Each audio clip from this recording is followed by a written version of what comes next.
Buenas noches a nuestros participantes del evento Mes del Acero, organizado por el capítulo estudiantil ASI-UPCE Chapter y la Federación Ecuatoriana de Industrias del Metal FEDIMETAL, con el apoyo y aval académico de la UPCE, carrera de la Ingeniería Civil.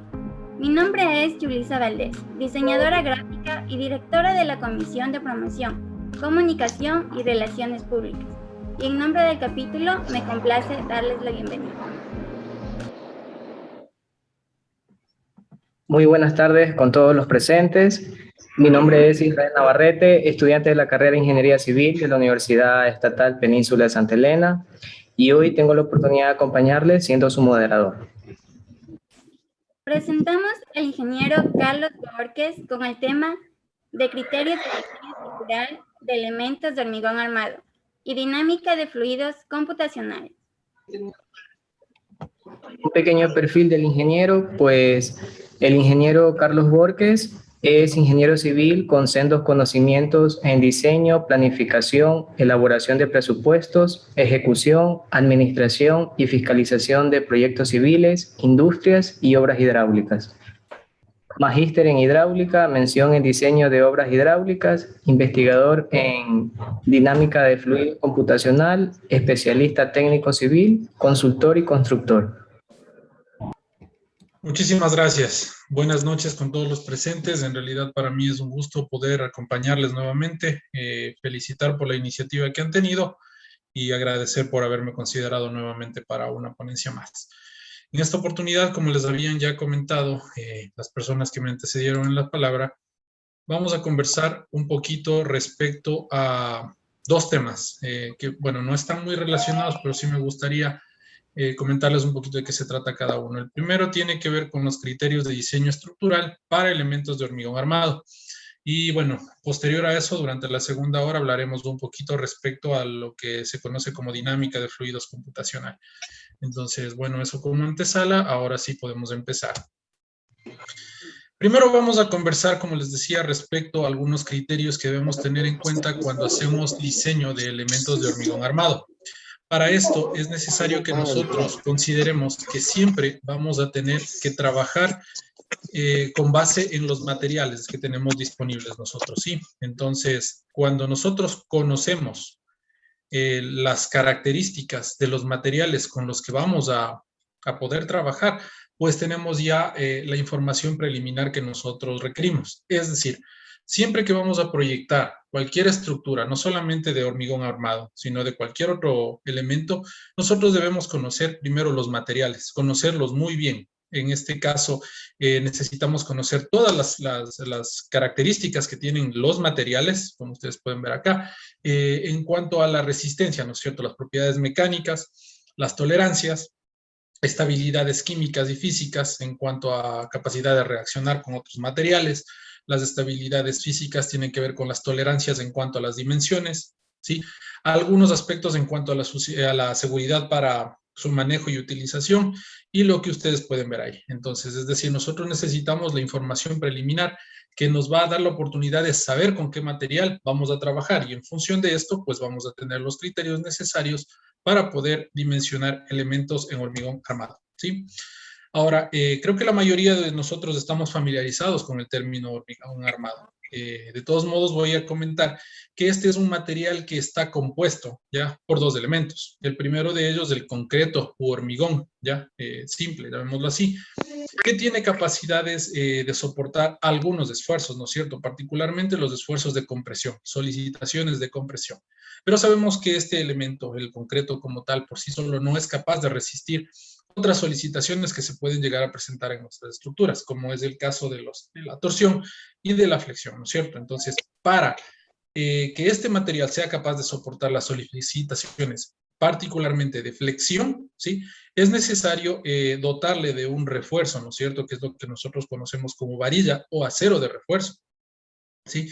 Entonces, cuando nosotros tenemos la combinación de estos dos elementos, podemos hablar de un material que es capaz de soportar las solicitaciones a las cuales va a estar exigiéndose la estructura que nosotros vamos a proyectar, ¿sí? Pero es necesario que nosotros consideremos que no podemos diseñar, ¿no es cierto?, proyectar elementos con un refuerzo arbitrario. Es decir, nosotros debemos calcular ese refuerzo, ¿no es cierto?, para no darle demasiada rigidez. Es decir, nosotros debemos trabajar con estructuras que sean lo suficientemente dúctiles para que las mismas se puedan deformar y en función de esas deformaciones sean capaces de disipar la energía, ¿no es cierto?, producto de un evento sísmico, de los que ya vamos a hablar en un ratito.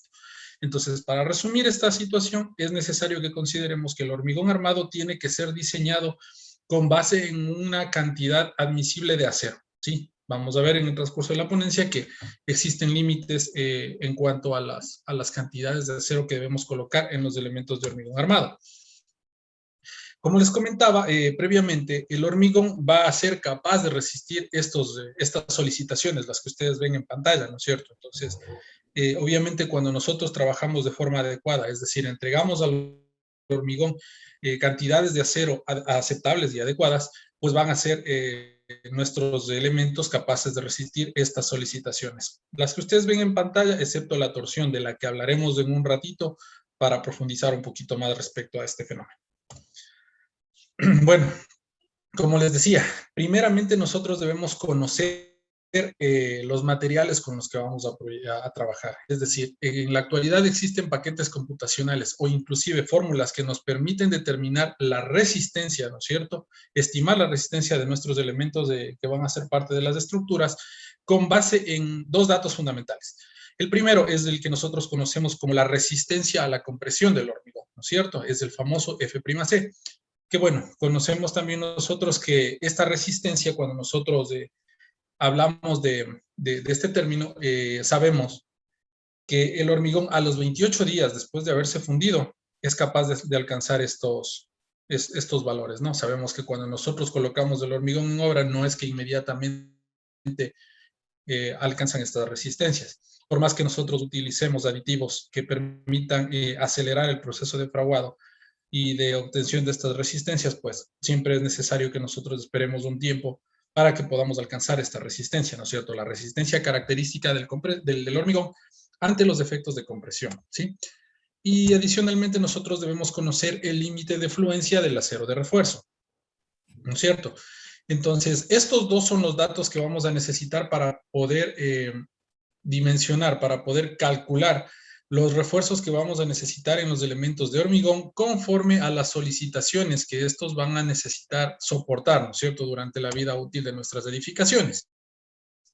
Entonces, para hablar un poquito respecto al tema del acero de refuerzo, me he permitido colocar acá algunas características de la empresa Adelca Acería del Ecuador, quien pues ha tenido la gentileza de solicitarme que comparta esta noche con ustedes. Entonces, ustedes pueden ver que la empresa Adelca nos ofrece a nosotros, quienes diseñamos estructuras y quienes construimos también, esa gama de productos, ¿no es cierto? Nosotros tenemos acero sismo resistente de esas medidas, ¿no es cierto?, que van desde los 8 milímetros hasta los 32 de diámetro y desde 6 metros de largo hasta 12 metros de largo, ¿sí? Entonces acá están algunas de las propiedades que deben cumplir los aceros de refuerzo, lo que nosotros conocemos como varilla. Entendamos ahora el término de fluencia, ¿no es cierto? La fluencia es el punto, llamémoslo así, ubicado en el diagrama de esfuerzo de formación a partir de del cual, al aplicar una fuerza, ¿no es cierto?, la deformación va a ser, mejor dicho, la recuperación de la forma original no va a ser posible. Es decir, nosotros tenemos acá en el diagrama que vemos en pantalla una zona elástica, ¿no es cierto?, que nos indica que a medida que nosotros aplicamos una fuerza o un esfuerzo, nuestro material se va comportando de forma lineal, ¿no es cierto? La gráfica esfuerzo de formación se va comportando de forma lineal. Y obviamente cuando nosotros hemos superado ese esfuerzo, ¿no es cierto?, vamos a tener la imposibilidad de que el material recupere su forma, es decir, se va a deformar más allá del rango elástico y pues se va a deteriorar, ya no va a tener las propiedades adecuadas para un correcto desempeño en obra, ¿sí?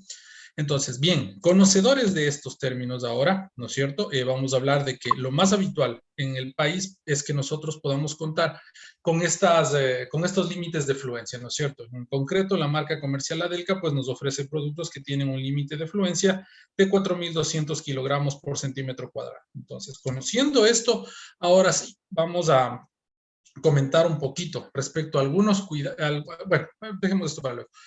Cuando nosotros ya hemos caracterizado los materiales, ¿no es cierto? Es decir, tenemos la claridad, la certeza de las resistencias de los materiales con los que vamos a trabajar. Hablemos en este caso de la resistencia a la compresión del concreto y del límite de fluencia del acero. Es necesario que ahora sí empecemos a modelar nuestra estructura, es decir, a simular el comportamiento mediante paquetes computacionales, que es lo que se usa habitualmente.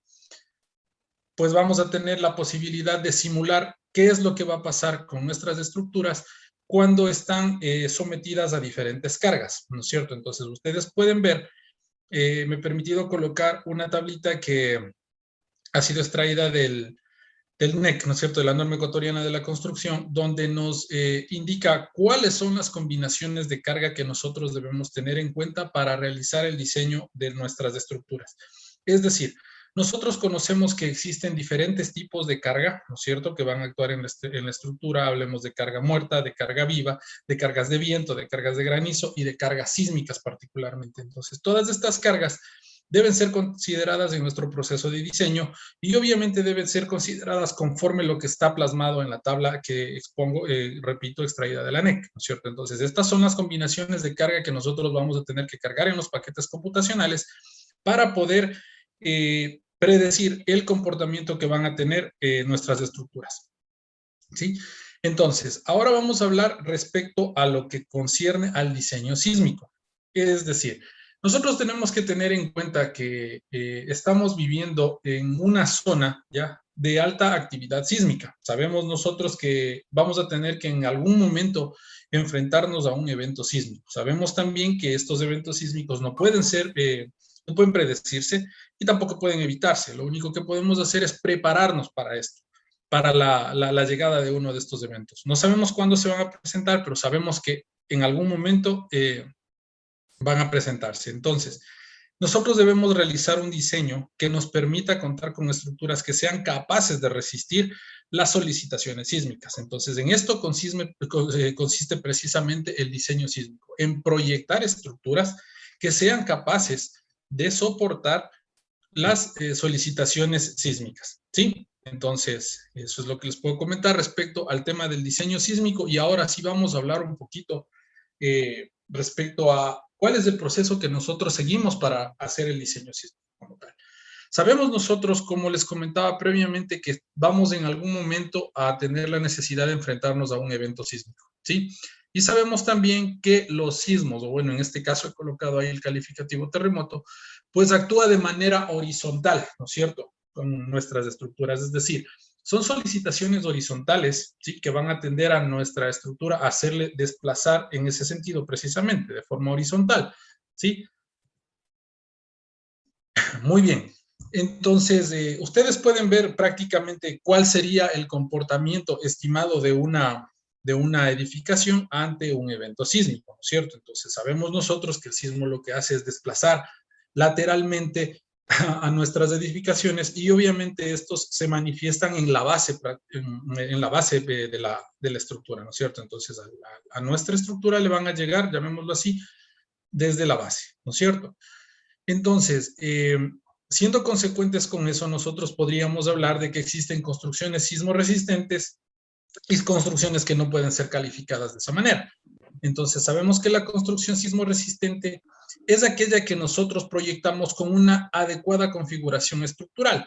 Es decir, que nosotros vamos a poder dimensionar adecuadamente todos los elementos estructurales, cimentaciones, columnas, vigas, losas, etcétera, de tal manera que nosotros podamos contar con adecuadas características, ¿no es cierto?, en estas edificaciones. ¿Cuáles son estas características? Pues permitir las deformaciones, pero que no sean excesivas, ¿sí? Y vamos a permitir estas deformaciones manteniendo siempre una elasticidad, ¿no es cierto?, en la edificación, ¿sí? Cuando nosotros no contamos con estos Con estos elementos dimensionados apropiadamente, pues podemos ver en la ilustración qué tipo de construcción vamos a tener, ¿no es cierto? Entonces, para eso es necesario que sigamos los procedimientos adecuados, tanto de diseño como de implementación en obra de todo lo que nosotros estamos proyectando, ¿no es cierto? En la etapa de diseño, eso también debe ser plasmado en obra. Muy bien, entonces ahora voy a hablar respecto a algunas características que deben tener los elementos sismoresistentes, las cuales ustedes en este momento la pueden ver en pantalla. Entonces, nosotros podemos hablar de que una estructura sismoresistente tiene dimensiones adecuadas, es decir, las columnas o pilares que se están manifestando acá en esta ilustración tienen que ser proyectadas con dimensiones adecuadas y con cantidades de acero específicas. No podemos hablar de que existe tal vez una receta, ¿no es cierto?, de que podamos generalizar el armado de nuestros elementos estructurales. Tenemos que ser conocedores de que cada estructura tiene un diferente armado, ¿no es cierto?, en función de las solicitaciones a las que va a estar expuesta, ¿sí? Entonces nosotros debemos considerar las dimensiones fundamentalmente, las cantidades de acero de refuerzo que son requeridas y las uniones particularmente también. Debemos tener en cuenta las conexiones entre vigas y columnas. Entonces, muy bien. Aquí están algunas características que deben tener las edificaciones para que sean capaces de soportar los eventos sísmicos, ¿no es cierto? Entonces, debemos considerar fundamentalmente que nosotros debemos tener una regularidad, tanto en planta como en elevación. Es decir, debe olvidarnos un poquito esas irregularidades, esos cambios de forma muy bruscos, porque obviamente si vamos a generar este tipo de irregularidades, pues nuestra estructura no va a tener un adecuado desempeño. Es decir, vamos a tener que implementar medidas adicionales, consideraciones mucho más exhaustivas para poder solventar este tipo de geometrías, ¿no es cierto? Debemos proyectar nosotros elementos que sean lo suficientemente dúctiles, o sea, que tengan la capacidad de disipar la energía sísmica por medio de sus deformaciones. Y para eso nosotros vamos a disponer los elementos estructurales en función de eso precisamente, de evitar las derivas excesivas, de evitar fenómenos torsionales, entre otros aspectos. Algo sumamente importante que me gustaría recalcar es que la responsabilidad de una construcción sismo resistente no recae únicamente sobre la persona que está proyectando, es decir, sobre el diseñador. Nosotros tenemos que ser conscientes de que para que esas consideraciones funcionen en la obra, pues debe seguirse un adecuado control, ¿no es cierto? Debe estar siempre la obra al mando de, mejor dicho, un ingeniero siempre tiene que estar al mando de una obra, o un arquitecto, ¿no es cierto? Un profesional debidamente calificado que sea capaz de plasmar todo lo que consta en los planos en la realidad, para no tener desperfectos debidos a omisiones en cuanto al diseño estructural, ¿sí? Entonces, bueno, ustedes pueden apreciar en la ilustración prácticamente cómo se comporta una estructura que no ha sido adecuadamente proyectada. Ustedes conocen que cuando tenemos la incidencia de un evento sísmico, pues prácticamente el edificio empieza a desplazarse de forma horizontal, generándose en algunas ocasiones esfuerzos, ¿no es cierto?, que se concentran en determinados sectores de la edificación, concretamente en algunos edificios en la planta baja, ¿no es cierto?, y bueno, pues sufren algún tipo de deterioro respecto, o sea, que tiene que ver con estos desplazamientos, llegando a la fatiga y posterior colapso de la edificación, ¿sí? Entonces, vamos a hablar un poquito respecto a los requisitos mínimos de diseño que están exigidos por la norma ecuatoriana de la construcción. Perdón. Entonces, sabemos nosotros que la norma nos indica que las edificaciones deben ser capaces de prevenir los daños en los elementos no estructurales, es decir, por ejemplo, en la mampostería, ¿ya? Ante eventos sísmicos de pequeña magnitud, ¿no es cierto? Y que son relativamente frecuentes. También tiene que ser, las estructuras tienen que ser suficientemente capaces de prevenir daños estructurales graves y controlar los daños no estructurales ante terremotos o eventos sísmicos moderados, ¿sí?, que pueden ocurrir durante la vida útil de nuestras edificaciones.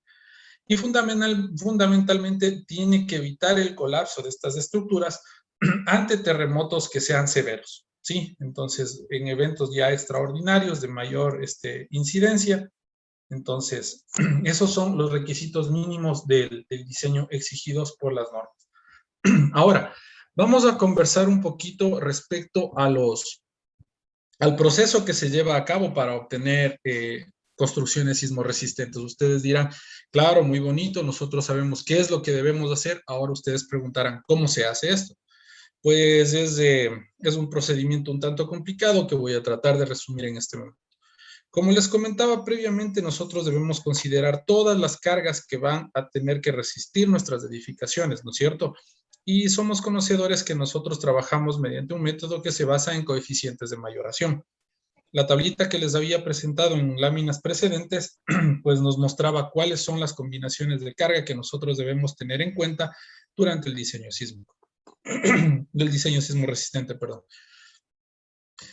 Una vez que nosotros contamos ya con la geometría de nuestra estructura, ¿no es cierto? Nosotros proponemos los elementos estructurales, ¿ya? Que van a ser capaces de resistir las solicitaciones. Entonces, nosotros generamos un modelo en 3D, como ustedes pueden ver en pantalla, y colocamos las cargas, ¿no es cierto?, en este modelo. Entonces, una vez que hemos colocado las cargas, siguiendo las recomendaciones, o mejor dicho, las exigencias en cuanto a las combinaciones de carga, nosotros podemos tener algo como esto. Una simulación en computadora respecto a la forma en la que va a comportarse nuestra edificación. Esta forma es la que va, de esta manera, mejor dicho, es en la que se va a comportar nuestra edificación ante un evento sísmico. Como ustedes pueden ver, pues prácticamente son desplazamientos laterales. Entonces, una vez que nosotros hemos colocado todas las cargas que vamos a tener que considerar, ya nosotros tenemos que enfocarnos en el control de estos parámetros que ustedes pueden ver en la pantalla del lado derecho. Nosotros tenemos que controlar las derivas de piso. Las derivas de piso son los desplazamientos que va a sufrir cada uno de los pisos, ¿no es cierto?, respecto a su planta inferior, ¿sí? Entonces, tenemos que conocer que existe un límite, ¿no es cierto?, para una deriva de piso admisible, llamémoslo así. No debemos superar esos límites. Les invito a que revisen la norma ecuatoriana de construcción. Ahí nosotros tenemos estas tolerancias. Bueno, también les he colocado acá en la siguiente lámina. Entonces, debemos realizar una revisión controlando de que estas derivas de piso o estos desplazamientos laterales se encuentren dentro del rango permitido, porque como les comentaba previamente, si nosotros permitimos una deformación excesiva, pues vamos a inducir la fatiga tal vez de algunos elementos y obviamente esto va a tener connotaciones catastróficas inclusive respecto al colapso o daño severo de nuestras edificaciones. Es necesario que nosotros también controlemos el centro de masas y el centro de rigideces, es decir, disponer de nuestros elementos estructurales de tal forma de hacer coincidir el centro de rigideces con el centro de masas de nuestro edificio, ¿sí?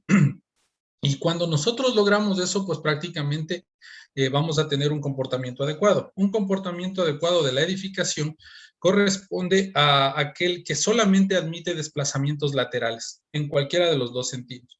Lo que nosotros no podemos permitir bajo ningún concepto son fenómenos torsionales, es decir, el efecto de torsión del que vamos a hablar en unos minutitos, ¿no es cierto? Porque cuando nosotros admitimos, ¿no es cierto?, el efecto de torsión, pues prácticamente les vamos a sobreexigir demasiado a determinados elementos estructurales y pues bueno, vamos a tener daños en estos elementos. También nosotros debemos analizar los periodos y los modos de vibración. Sabemos nosotros que los modos de vibración son las posibles formas que va a tener de deformarse, si cabe el término, la estructura ante un evento sísmico, ¿no es cierto? Y el periodo, pues sabemos también que es el tiempo que tarda una edificación en realizar una oscilación completa, así, ¿sí? Entonces, cuando nosotros respetamos los periodos, ¿no es cierto?, los periodos de vibración admisibles, pues prácticamente hemos conseguido bueno, solventar uno de los parámetros, ¿no es cierto? Los otros ya los habíamos visto, las derivas de piso, evitar fenómenos torsionales, y al haber considerado todos estos aspectos, pues nosotros podemos garantizar una correcta estructuración, ¿sí? Les hablaba acá respecto a la deriva de piso, ¿no es cierto?, que conforme nos indica la NEC, es tienen unos valores que no deben ser superados. Entonces, ustedes pueden ver ahí los valores que no pueden superarse respecto a las derivas de piso. Es decir, que cuando nosotros estamos modelando, debemos controlar siempre que estos desplazamientos laterales estén en estos valores admisibles, ¿no es cierto? Si nosotros superamos eso, pues prácticamente no vamos a tener un adecuado desempeño y nuestro edificio puede tener serios problemas. Les hablaba respecto a los modos de vibración, ¿no es cierto? Que son las formas en las que podría deformarse nuestra edificación, ¿no es cierto? Y prácticamente estos son los aspectos que nosotros deberíamos considerar durante el diseño sismo resistente. Es decir, debemos siempre controlar la forma en la que se va a deformar nuestra edificación. Cuando nosotros hemos controlado la forma en la que se va a deformar, ahí nosotros recién podemos pasar a la fase de diseño de cada uno de los elementos. Repito, es sumamente importante que nosotros en la etapa previa al dimensionamiento de cada uno de los elementos, al dimensionamiento definitivo, nosotros garanticemos estos aspectos, ¿no? De que nuestra edificación va a comportarse de manera satisfactoria siguiendo los lineamientos que les acabé de comentar, ¿sí? Les hablaba respecto al tema de la torsión, ¿no es cierto? Que es un fenómeno que nosotros debemos evitar a toda costa. Si ustedes remiten la atención a la pantalla, ustedes pueden ver una edificación que precisamente está sufriendo un fenómeno torsional. Entonces les hablaba de que cuando nosotros tenemos este comportamiento, existen algunos elementos estructurales que van a estar más exigidos que otros. Perdón.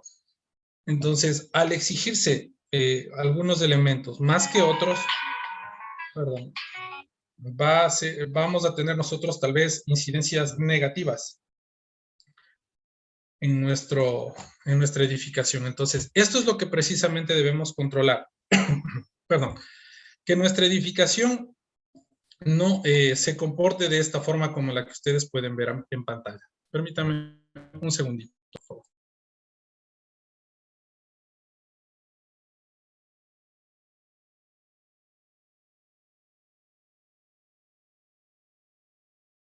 Muchas gracias y perdón la interrupción. Entonces, les decía que este comportamiento es indeseado. Cuando nosotros tenemos tal vez una configuración en planta un tanto irregular, es decir, una de las dimensiones mucho más abultada, mucho más grande que la otra, pues podríamos nosotros enfrentarnos a este fenómeno. ¿Sí? Entonces, cuando tenemos este fenómeno torsional, nosotros debemos necesariamente tener que aplicar algunas medidas para minimizar estos efectos. ¿En qué consisten estas medidas? Precisamente en incrementar tal vez las dimensiones en uno o en los dos sentidos de determinados elementos estructurales. Miren, tenemos ahí nosotros el incremento de algunos elementos, ¿no es cierto?, de algunas columnas que nos van a permitir controlar un poco el desplazamiento concentrado de estos elementos. O tal vez nosotros podríamos recurrir a la inclusión de lo que nosotros conocemos como muros de corte. Ustedes pueden ver en la figura inferior izquierda, ¿no es cierto? Entonces, precisamente, si es que alguno de ustedes se ha preguntado por qué razón algunas columnas tienen la mayor dimensión que la otra, ¿no es cierto? Una mayor dimensión que la otra, es precisamente por esto. Porque tal vez el diseñador estructural, pues lo que consideró es incrementar una de las dimensiones para evitar precisamente los fenómenos torsionales, ¿no es cierto? Entonces aquí están dos formas en las que nosotros podemos corregir el comportamiento de un edificio, ¿no es cierto? Evitar lo que ustedes pueden ver en la figura superior izquierda, ¿no es cierto? Que es un desplazamiento torsional, ¿sí? Entonces, cuando nosotros hemos garantizado que no vamos a tener este comportamiento torsional, es ahí recién cuando nosotros podemos pasar a la etapa de la cuantificación del acero de refuerzo. Es decir, cuando nosotros hemos visto que nuestra edificación únicamente va a tener desplazamientos laterales, como el que ustedes pueden ver en pantalla en este momento, ahí nosotros recién podemos empezar a determinar las cuantías de refuerzo para cada uno de nuestros elementos estructurales, vigas, columnas y demás, ¿sí? Ya. Entonces, nosotros siempre nos servimos, bueno, en este caso de paquetes computacionales o de métodos tradicionales, ¿no es cierto?, para la determinación de los famosos diagramas de solicitaciones, diagramas de axiales, diagramas de corte, diagramas de momento, como el que ustedes pueden ver en pantalla, ¿sí? Cuando nosotros hemos determinado las solicitaciones, en este caso estamos viendo los diagramas, ustedes pueden ver en la izquierda, en el lado izquierdo, cortes, momentos e inclusive deflexiones, ¿no es cierto? Acuérdense que nosotros primero debemos controlar las deformaciones y en este caso también las deflexiones, ¿ya? Determinamos cuáles son los valores de corte y de momento que nosotros vamos a tener en cada uno de nuestros elementos. Y miremos un poquito el gráfico que tenemos al lado derecho, pues ustedes pueden ver que por obvias razones, los elementos que están en las plantas inferiores de nuestras edificaciones, pues van a estar más exigidos. Y por esa razón, pues generalmente estos elementos son mucho más grandes y tal vez tienen una armadura un poquito más concentrada, ¿sí? Entonces, en función de estos datos, nosotros vamos a poder determinar la cantidad de acero de refuerzo, ¿sí? Del AS. En este punto es necesario que nosotros consideremos lo siguiente. Existen tolerancias, existen límites en cuanto a las cantidades de acero de refuerzo que debemos colocar en nuestros elementos. ¿Por qué razón? Porque si colocamos una menor cantidad, ¿ya?, de la que nosotros necesitamos, pues nuestras edificaciones van a fallar, como ustedes pueden ver en pantalla. Pero pasa exactamente lo mismo cuando nosotros colocamos más acero de refuerzo del que nos ha dado el cálculo estructural. Mucho ojo. Si ustedes pueden ver en este momento el lado izquierdo de la pantalla, podemos ver el comportamiento que va a tener un elemento ante una solicitación cuando no tiene suficiente cantidad de acero de refuerzo, ¿sí? Cuando no colocamos la cantidad suficiente, cuando colocamos menos de lo mínimo que nos exige la norma, pues el elemento va a fallar. Y la particularidad de este tipo de fallas es que son predecibles, un tanto predecibles, es decir, la estructura nos va a alertar. Como ustedes pueden ver en pantalla, nosotros vamos a ver que la estructura va a colapsar, van a empezar a aparecer grietas, ¿no es cierto?, que nos indican que algo anda mal con la estructura, cuando nosotros tenemos menor cantidad de acero de refuerzo de la que necesitamos. Y cuando nosotros tenemos más cantidad de la que necesitamos, tenemos un fenómeno igual de catastrófico. Es decir, si nosotros sobreexigimos a nuestros elementos y han sido colocadas más cantidades de las que nosotros efectivamente necesitamos, la estructura también va a colapsar. Pero la particularidad de este daño, de esta falla, es que no nos va a avisar. Simplemente la estructura colapsa y no vamos a tener oportunidad de hacer mayor cosa, ¿sí? Entonces, mucho cuidado cuando realicemos diseño estructural. Siempre nosotros debemos tener en cuenta que existe una cantidad mínima y una cantidad máxima de acero de refuerzo, de las cuales no nos podemos salir, ¿sí? Porque si no respetamos estos dos criterios, pues vamos a tener el mismo fenómeno. ¿Listo? Entonces, por esa razón, los códigos, incluida la norma ecuatoriana de la construcción, nos habla de una cantidad de acero balanceada. La cantidad de acero balanceada es aquella que nos va a garantizar que en el caso de una falla de un elemento, pues fallen al tiempo el acero de refuerzo y el hormigón. Cuando nosotros seguimos este criterio, pues de diseño, vamos a garantizar que nuestros elementos van a ser adecuados, ¿sí? Entonces, una vez que hemos definido ya las cantidades de acero de refuerzo, siguiendo estos lineamientos, ¿no es cierto?, todos los que les había mencionado previamente, vamos a ser capaces de proyectar las armaduras, ¿no es cierto? Y ustedes pueden ver en pantalla, pues, prácticamente la disposición de los elementos que conforman nuestro hormigón armado, ¿sí? Entonces, bueno, para eso nosotros podemos servirnos de los procedimientos que nosotros ya conocemos. Si de pronto alguien tiene alguna duda respecto al proceso concreto del diseño a flexión, pues les invito a revisar los manuales que constan en la norma ecuatoriana de la construcción. Ahí hay guías prácticas de diseño, esos son los nombres, guías prácticas de diseño tanto en hormigón como como es en acero estructural.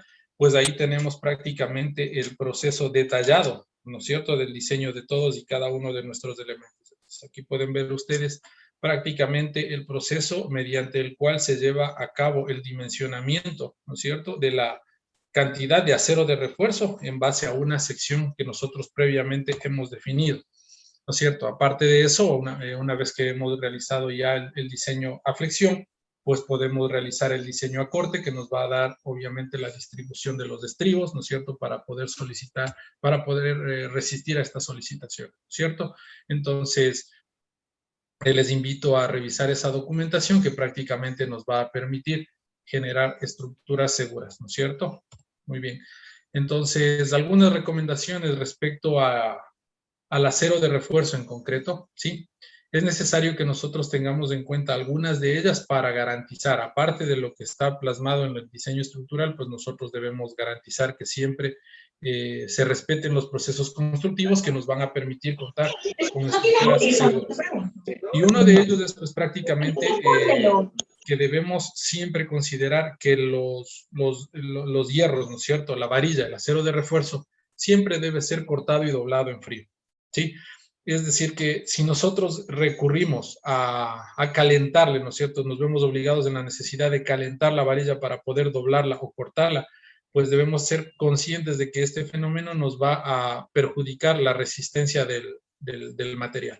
El momento que nosotros le calentamos a la varilla, pues prácticamente vamos a tener el efecto de una reducción de las propiedades mecánicas y pues prácticamente no vamos a tener con la resistencia nominal que nosotros habíamos hablado al inicio de la presentación, ¿sí?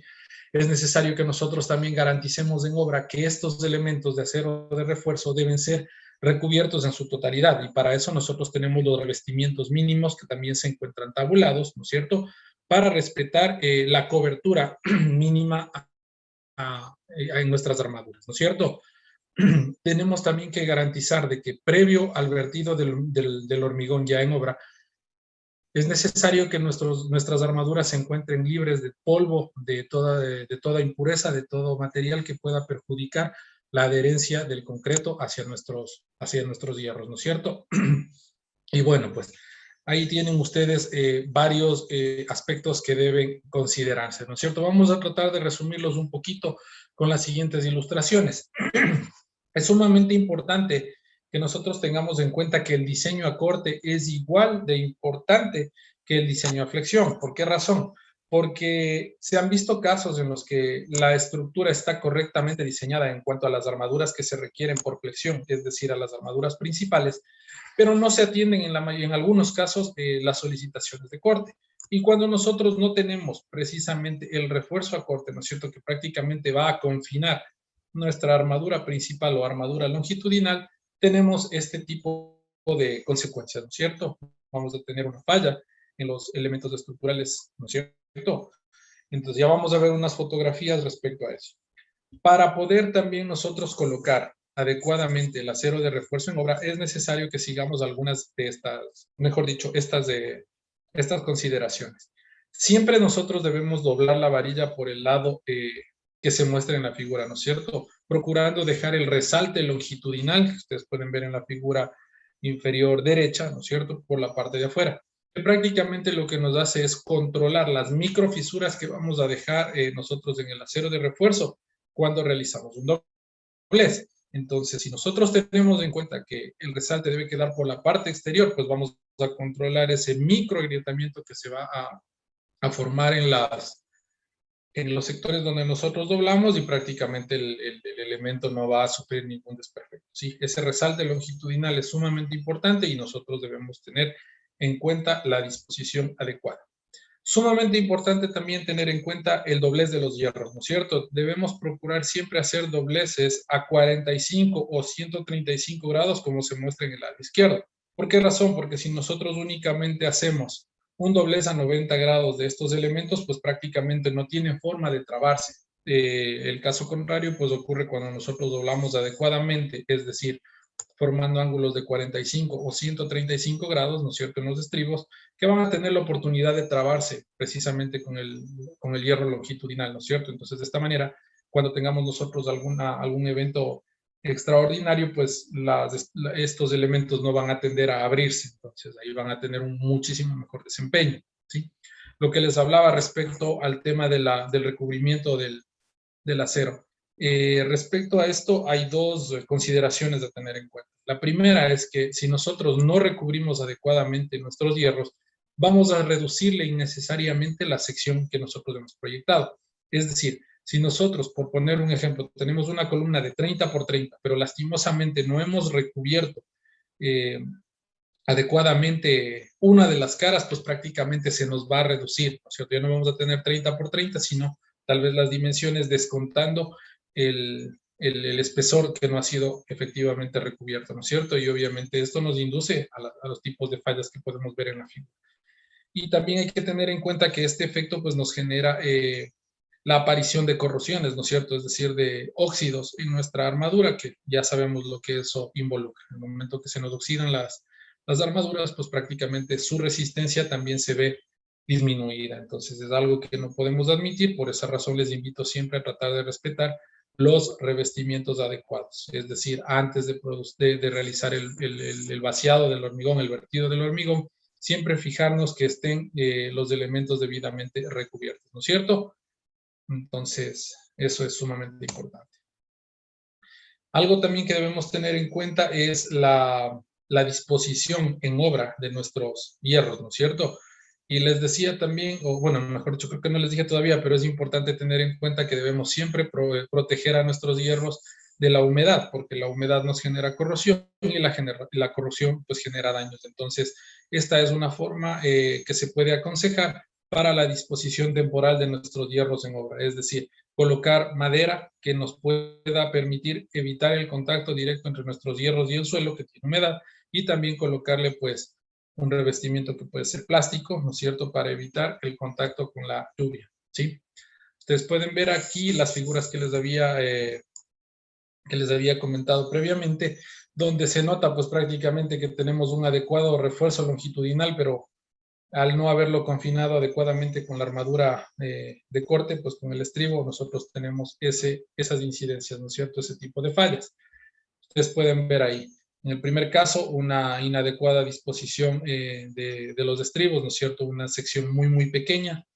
En el siguiente caso tenemos una separación pues demasiado exagerada, y en el tercer caso nosotros tenemos la ausencia total de los estribos.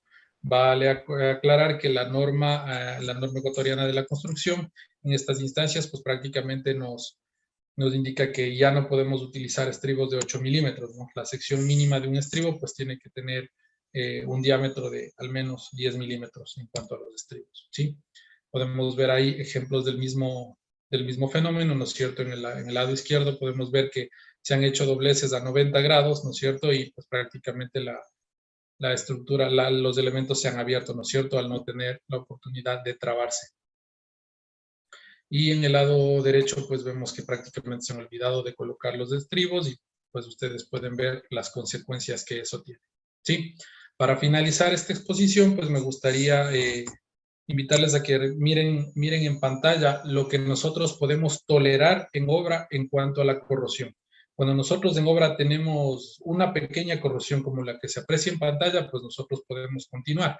Es decir, si ustedes se fijan, el color grisáceo característico de las varillas es notorio, ¿no es cierto? O sea, tenemos apenas unas pocas manchas de color marrón que podrían ser aceptadas. Pero cuando nosotros tenemos el caso contrario, ya prácticamente un color rojizo en la mayor parte de nuestras armaduras, pues eso ya es algo que no se puede aceptar, porque ahí va a perjudicar primeramente la adherencia del concreto, pues y obviamente va a disminuir la resistencia de nuestros hierros. Les agradezco muchísimo por la atención a esta charla. Acuérdense que en unos minutos empezamos con la dinámica de fluidos computacional, y en este momento quedo a las órdenes para atender sus interrogantes. Muchas gracias. Coméntenme, por favor, si tienen preguntas. Muchas gracias, ingeniero, por su excelente participación. Para complementar con su conferencia, responderemos algunas interrogantes si se encontrasen en el chat.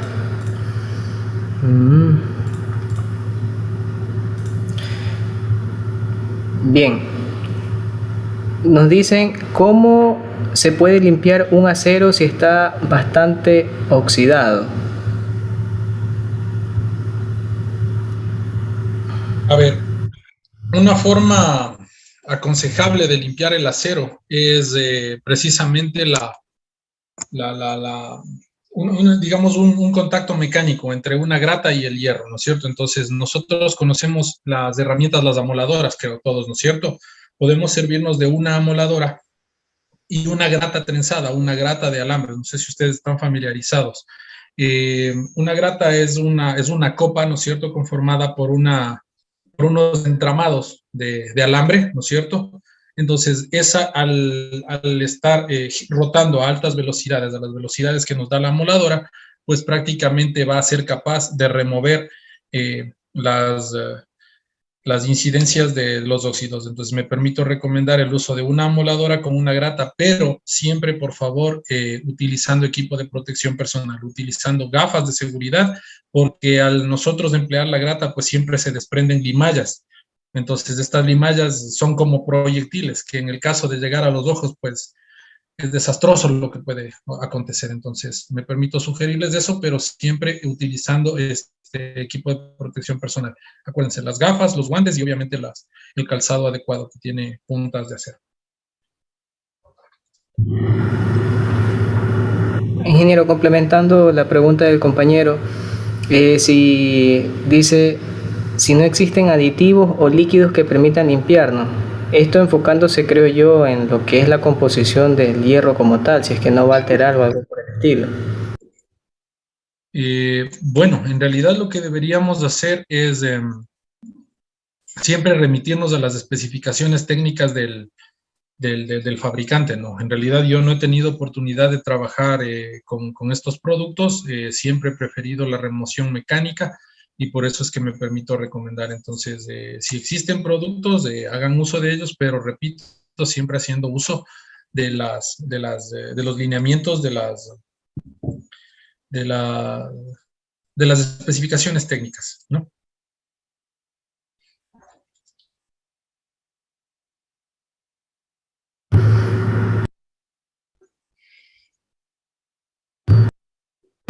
Hay otra pregunta que nos dice, para estructuras cerca al mar, ¿es necesario materiales gruesos? Materiales gruesos, no sé si está refiriéndose a los áridos. ¿Me puede esclarecer un poquito eso, por favor?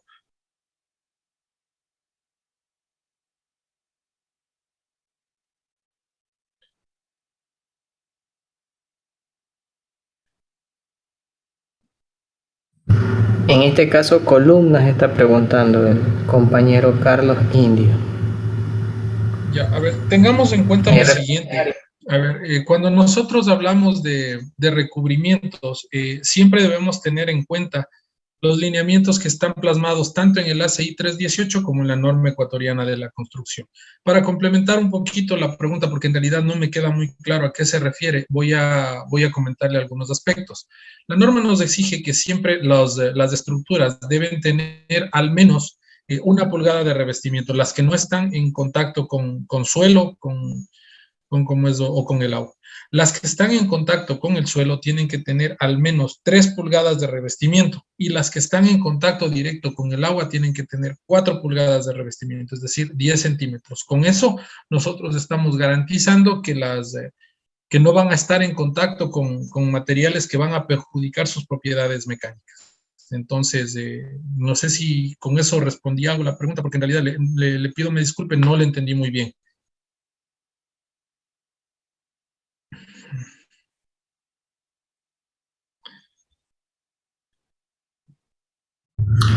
Tenemos otra pregunta, ingeniero. Dice, ¿cómo evitar la segregación de los agregados del hormigón en columnas de 3 metros de altura? Ya, a ver, voy a ver si hago uso de un pequeño esquemita.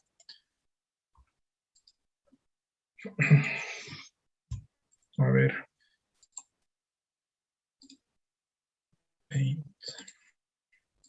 Ya. Ya. Nosotros tenemos que ser conscientes de que una columna con una altura considerable, pues prácticamente nos va a inducir a que se produzcan eventos de segregación. La práctica común nos indica que disponer de un aparejo, llamémoslo así, o un dispositivo de este sentido, nos minimiza ese fenómeno. Es decir, nosotros empezamos a vertir el hormigón aquí en este sector, ¿sí? Y prácticamente la incidencia de esta pendiente, ¿no es cierto?, va a generar que los agregados empiecen a chocarse entre paredes, ¿no es cierto?, evitando la segregación de estos elementos. Entonces, si nosotros vertimos directamente ¿no es cierto? Vamos a tener precisamente lo que nos decía el compañero y vamos a tener algún efecto perjudicial. Pero si nosotros colocamos tal vez una tablita, como ustedes pueden ver acá en la figura, de esta manera, vamos a obligar a que estos elementos entren en contacto con las paredes y se minimice, o sea, van a tener un golpeteo entre paredes y van a irse mezclando, llamémoslo nuevamente, entre sí, y vamos a minimizar el efecto de la segregación. No sé si está clara la respuesta. Ingeniero, otra consulta. Dice, ¿qué norma me indica la altura de fundición de una columna de hormigón armado de edificio? ¿Qué norma me indica, perdón, la fundición? La altura de fundición de una columna de hormigón armado de edificio. Déjeme ver, la altura de fundición de una... Yo le invitaría a revisar siempre la norma, el ACI 318. Ahí, bueno, en realidad no he tenido oportunidad de encontrarme este acápite concretamente, pero estoy seguro de que el ACI 318 pues, puede solventar esta interrogante. En el ACI 318 nosotros tenemos todas las consideraciones que deben ser tenidas en cuenta para elementos de hormigón armado, recordemos.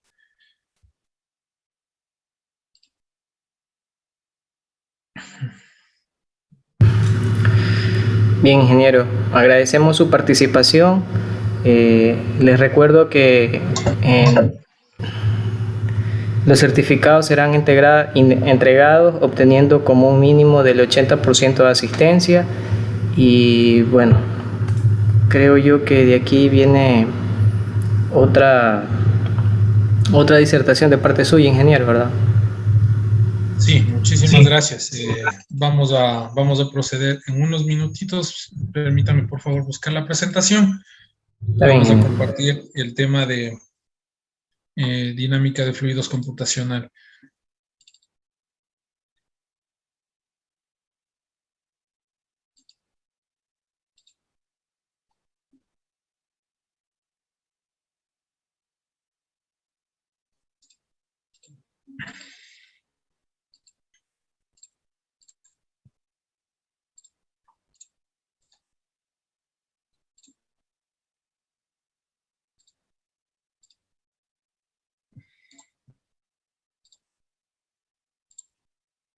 Por favor, ¿me pueden confirmar si tenemos visibilidad de la presentación que les estoy compartiendo? Efectivamente, ingeniero. Bueno, muchísimas gracias primero por haberme dado la oportunidad también de compartir un poquito respecto a la dinámica de fluidos computacional, que en realidad es mi fuerte. Tengo una maestría en hidráulica y pues prácticamente he solicitado también compartir un poquito de estos criterios que me parece que serían de interés en su formación. Sabemos nosotros que para analizar fenómenos hidráulicos, nosotros tenemos tres métodos, ¿sí? Tres formas de analizar los fenómenos hidráulicos, ¿no es cierto? El primero de ellos es mediante la dinámica de fluidos teórica, que creo que la mayoría de ustedes conoce. Es decir, nos basamos para la descripción de los fenómenos en base a fórmulas, ¿no es cierto? Por ejemplo, en cuanto a las estimaciones de las descargas, tal vez en vertederos, en compuertas, etcétera, ¿no es cierto? Entonces, esa es una forma en la que nosotros podemos abordar estos temas. Otra de las formas en la que podemos abordar estos temas es la dinámica de fluidos experimental, es decir, generar modelos en laboratorio, ¿no es cierto?, que nos van a permitir caracterizar o describir los fenómenos hidráulicos que se presentan, ¿no es cierto? Y una tercera forma, una tercera alternativa sería la dinámica de fluidos computacional, es decir, generar un modelo en 3D que sea capaz de ser simulado en computador, ¿sí? Entonces, para eso, nosotros, como les decía, tenemos oportunidad de basarnos en fórmulas, ¿no es cierto?, mediante la dinámica de fluidos teórica, en modelos físicos, ¿no es cierto?, en laboratorio, en la dinámica de fluidos experimental, y en cuanto a la dinámica de fluidos computacional, pues prácticamente servirnos de los ordenadores o computadoras para poder caracterizar estos fenómenos. ¿Cómo se lleva a cabo el análisis de estos fenómenos? Nosotros tenemos que ser conscientes de que gracias a la tecnología, ¿no es cierto?, que ha permitido tener computadores sumamente robustos capaces de realizar muchos procesos en corto tiempo y particularmente la capacidad de almacenar gran cantidad de datos, pues ha permitido que se desarrollen paquetes computacionales que sean capaces de resolver unas ecuaciones sumamente complejas, ¿no es cierto? Y permitirnos realizar estas descripciones que les comentaba previamente. Entonces, para eso es necesario que nosotros consideremos que las ecuaciones que gobiernan el comportamiento de los fluidos son las ecuaciones de Navier-Stokes, las cuales los paquetes computacionales lo que hacen es aproximar esta solución mediante iteraciones numéricas, porque en realidad estas ecuaciones todavía no tienen una resolución exacta, ¿no? De hecho, está calificado como uno de los problemas del milenio y hay una entidad, se me va el nombre en este momento, que va a entregar $1 millón a la persona que sea capaz de resolver estas ecuaciones. Entonces, repito, no tienen una solución exacta, pero sí una solución aproximada mediante iteraciones, que es lo que prácticamente hacen los paquetes computacionales. ¿Qué es lo que hacen los paquetes? Aplicar los principios de conservación de masa, el principio de conservación de la cantidad de momento y la conservación de la energía en un número de celdas, ¿no es cierto? Que prácticamente tienen que ver con la discretización, es decir, con la división del volumen de control, que es prácticamente el sector donde nosotros queremos analizar los fenómenos hidráulicos, ¿no es cierto? Entonces ustedes pueden ver en las imágenes del lado derecho, que es lo que nosotros conocemos como dominio computacional. El dominio computacional es el volumen que nosotros vamos a querer analizar, ¿no es cierto? Entonces, este volumen tiene que ser discretizado, es decir fragmentado, dividido en celdas pequeñitas, en las cuales el programa lo que hace es iterar y aproximar la solución. Entonces, les comentaba que nosotros conocemos a las ecuaciones de Navier-Stokes, ¿no es cierto? A las que han sido producto de la confluencia, ¿no es cierto?, de la integración entre la ecuación de Euler y la ecuación de Navier-Stokes, que tiene en cuenta el efecto viscoso de los fluidos. Entonces, al nosotros considerar estos dos aspectos, pues hemos logrado desarrollar las ecuaciones de Navier-Stokes, que lo que hacen es aproximar el comportamiento de un fluido, ¿no es cierto? Entonces les decía que lo que tenemos que hacer es discretizar el dominio, ¿no es cierto? Dividirlo en celdas pequeñitas, en cada una de las cuales el programa lo que va a hacer es resolver de forma iterativa las ecuaciones, ¿sí? Entonces, prácticamente esto tiene que ver con la selección, ¿no es cierto? Y la discretización del dominio computacional, el establecimiento de las condiciones iniciales y la aplicación de las ecuaciones, ¿no es cierto? Entonces, este tipo de programas lo que nos facilitan es la oportunidad de modelar este tipo de fenómenos, ¿no es cierto? Como ustedes pueden ver en pantalla, ¿sí? Algunas de las ventajas es de que prácticamente disminuye el costo en los diseños porque podríamos prescindir de modelos numéricos que son muy exigentes en cuanto a tiempo y en cuanto a precios, ¿no es cierto?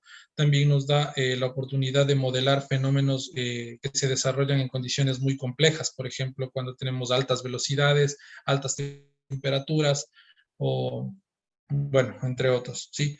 Tenemos prácticamente un nivel de detalle infinito. Nosotros podemos describir con mucha certeza, mucho grado de certeza, las condiciones en cualquier punto de lo que del dominio computacional que nosotros estemos considerando. En cuanto a las limitaciones, siempre necesitamos equipos muy robustos, ya necesitamos siempre obtener el criterio de un profesional porque deben calibrarse estos modelos y debe hacerse una interpretación adecuada de los resultados que nosotros tenemos. En cuanto a las aplicaciones de estos paquetes computacionales, pues nosotros tenemos oportunidad de simular todo tipo de fenómenos que involucren el movimiento de fluidos, sea, por ejemplo, obras hidráulicas, mezcla de fluidos, diseño de máquinas hidráulicas, diseño de aerodinámica, ¿no es cierto?, en cuanto a naves, por ejemplo, a aviones, a autos de Fórmula 1 tal vez, y últimamente pues también hemos desarrollado modelaciones para saber cómo se comporta el COVID, ¿no es cierto? Entonces nosotros podemos ver ahí en pantalla los famosos aerosoles, ¿sí? Entonces, para esto es necesario que nosotros tengamos en cuenta los fenómenos de la turbulencia, ¿sí? Que es el movimiento caótico que nosotros tenemos en los fluidos, si ustedes pueden ver ahí, que prácticamente se presenta como es en el movimiento de los fluidos, ¿no es cierto? Eso es lo que nosotros conocemos como la llamada cascada de energía, mediante la cual nosotros representamos estos fenómenos, la disipación de la energía. Para eso, pues los paquetes computacionales tienen varias formas de representar estas escalas, ¿no es cierto? En las cuales, pues prácticamente se desarrollan procesos de disipación de la energía de los fluidos. Tenemos la oportunidad de realizar modelaciones en una dimensión, en 2 dimensiones y en 3 dimensiones inclusive. Les voy a compartir un poquito respecto a un trabajo que realizamos para generar una estructura de descarga simultánea superior e inferior que le hemos calificado como compuerta vertedero, donde prácticamente estamos minimizando los problemas que tienen las compuertas y los vertederos al funcionar de manera independiente. Las compuertas prácticamente permiten la acumulación de material flotante en su parte superior y los vertederos la acumulación de sedimentos en su parte inferior. Al combinar el funcionamiento de estas dos estructuras, pues minimizamos estos dos incidentes y podemos pues prácticamente contar con estructuras que sean capaces de autolimpiarse. Entonces, mediante la aplicación de la dinámica de fluidos computacional, nosotros podemos obtener los parámetros del flujo, sean velocidades, sean presiones, en cualquier parte de nuestro modelo, ¿sí? Y ustedes pueden ver prácticamente en esta animación cómo se van comportando nuestros modelos, ¿no es cierto? Entonces, es una técnica sumamente importante, sumamente eficiente, que nos permite determinar las zonas de aceleración o desaceleración del flujo, por ejemplo, y también podemos tener acá una interpretación respecto a las presiones que se presentan en los sistemas hidráulicos y prácticamente esto nos da la oportunidad de identificar tal vez zonas de cavitación o zonas que van a estar sumamente exigidas respecto a presiones, ¿sí? Entre otros aspectos nos permite realizar el análisis de las trayectorias del flujo, ¿sí? Y bueno, acá tenemos también una simulación que hemos hecho aquí en el embalse, en el proyecto hidroeléctrico Toachi-Pilatón, donde prácticamente podemos corroborar el funcionamiento de las estructuras hidráulicas, ¿sí? Entonces ustedes pueden ver ahí que mediante computador se puede realizar modelaciones que permiten caracterizar los flujos, ¿no es cierto? Inclusive nos ha permitido realizar simulaciones en cuanto a lavado de sedimentos. Sabemos que en un embalse nosotros vamos a tener incidencia de sedimentos, estos van a ser acumulados y pues prácticamente estas simulaciones nos han permitido saber cómo se van a comportar estos sedimentos durante el lavado de un embalse. En realidad, solamente quería comentarles un poquito respecto a esta técnica e invitarles a quienes estén interesados, pues, en explorar un poquito el tema de la dinámica de fluidos computacional. Soy conocedor de que el evento que ustedes han llevado a cabo tiene que ver más con el acero, pero les agradezco nuevamente por haberme permitido compartir con ustedes unos minutitos nada más. No quiero cansarles con esta presentación, solamente quería comentarles que existe esta técnica y que ustedes pues también podrían empezar a explorar, particularmente quienes gusten de la ingeniería hidráulica. Un ejemplo adicional, ¿no es cierto? Podemos nosotros determinar el comportamiento de obras de disipación de energía, pues entre otros. Les agradezco infinitamente por el tiempo que me han brindado para poder compartir esta experiencia y no sé si de pronto tiene alguien alguna pregunta respecto a este tema que hemos hablado brevemente, ¿no? Acordémonos que esto solamente fue con fines informativos.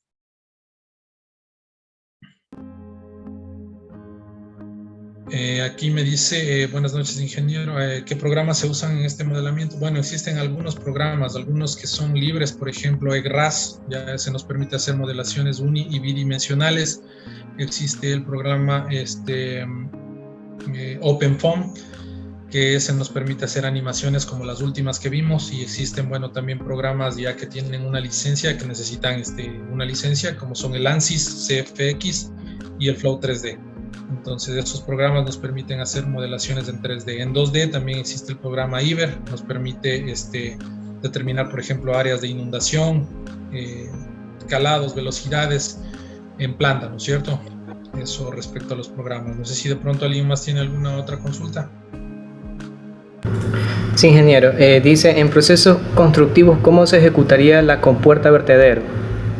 Muchísimas gracias por esa pregunta. En realidad, yo recomiendo este tipo de estructuras en toda obra hidráulica. ¿Por qué razón? Porque vamos a hablar, por ejemplo, en canales de riego. Sabemos nosotros que en los canales de riego vamos a necesitar, o en toda obra hidráulica vamos a necesitar obras que nos permitan controlar el flujo, ¿no es cierto? Secciones de flujo, en este caso las compuertas o los vertederos. Les decía que las compuertas tienen la limitación de que al siempre estar en corrientes con material flotante, pues este material flotante tiende a acumularse en la parte superior, y que si no es removido obviamente se vuelve un obstáculo y prácticamente se cierra la posibilidad de que la compuerta funcione. Entonces, al implementar la compuerta vertedero, prácticamente el vertedero admite que exista un vertido superior, ¿no es cierto? En la parte superior se evacúen estos materiales flotantes y pues minimizamos un tanto las labores de mantenimiento requeridas. Entonces yo me permito recomendar este tipo de compuertas en todo tipo de obras hidráulicas que requieran secciones de control, o sea, seccionamientos, compuertas o vertederos.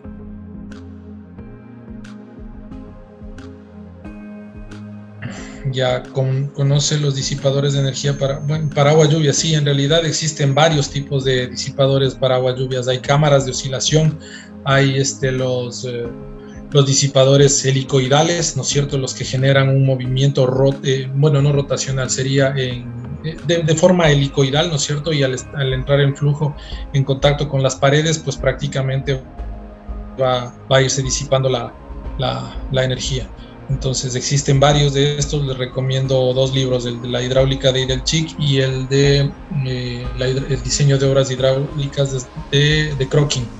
Entonces ahí ustedes pueden encontrar este sistema de disipación helicoidal, o el de disipadores de impacto también existen, ¿no? Los disipadores de impacto, que son, por ejemplo, como escalones sucesivos, ¿ya? Que permiten que hayan impactos progresivos, y de esta manera se pueda ir disipando la energía procedente de un flujo en caída, ¿no?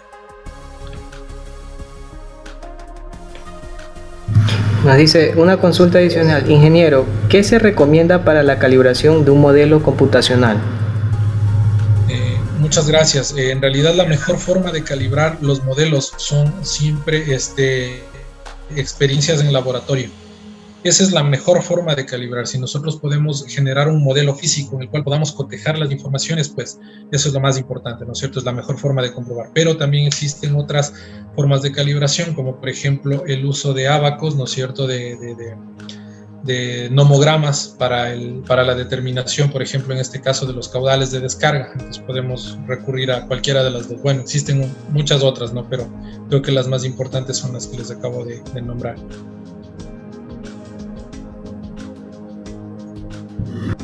Muchas gracias, ingeniero. ¿Alguien más tiene alguna pregunta? Yo tengo una que le quería decir. Ingeniero, una consulta. Hace poco salió un reportaje de que va a haber una crecida del océano, y en eso se estima que sea para el 2050 en lo que corresponde a Guayaquil. ¿Cree usted que con este tipo de modelamiento se podría estimar qué zonas se van a ver afectadas por esta situación? Muchísimas gracias, esa pregunta es sumamente interesante, y tengo que decirle que sí, que efectivamente estos programas están proyectados con esa finalidad. Por ejemplo, los que realizan modelación bidimensional, como es el caso del GEC-RAS o del IBER, precisamente lo que nos permiten es identificar áreas de inundación. Obviamente es necesario que nosotros contemos con datos sumamente reales respecto a los caudales, de dónde van a provenir esos caudales. Eso es lo más importante. Entonces, una vez que nosotros contemos con información respecto a esos caudales, pues prácticamente podríamos caracterizar y generar mapas de inundación, o también realizar una modelación en 3D, pero eso sería mucho más exigente en cuanto al costo computacional. Entonces eso nos tomaría muchísimo tiempo y muchos recursos, pero haciendo una modelación bidimensional estoy seguro que podríamos tener excelentes resultados. De hecho, cuando entró nuevamente en actividad el volcán Cotopaxi, se realizó un estudio de las áreas de inundación para saber hasta dónde podrían llegar los lahares en un eventual evento eruptivo del volcán Cotopaxi. El ingeniero Richard Ramírez nos comenta: gracias, Croqui. Ingeniero, ¿estos disipadores están construidos en alguna parte? Sí, en realidad en el país existen muchos lugares donde están construidos estos disipadores. No sé si ustedes están familiarizados con la ciudad de Quito. En Quito, pues prácticamente hay una descarga en el sector de ¿cómo se llama?, de Guápulo. Hay otro en la rápida escalonada del Batán, entonces ahí hay elementos de disipación de energía. Bueno, en realidad en estos que les acabo de citar, la mayoría son de tipo rápidas escalonadas, pero también hay sectores puntuales donde se pueden ver disipadores de impacto y disipadores helicoidales. Listo, ingeniero. Muchas gracias por su participación y a todas las personas que nos acompañaron hoy. Muchas gracias nuevamente, ingeniero, y a todos ustedes. Que tengan una linda noche. Muchísimas gracias a todos ustedes por su atención. Que tengan una excelente noche.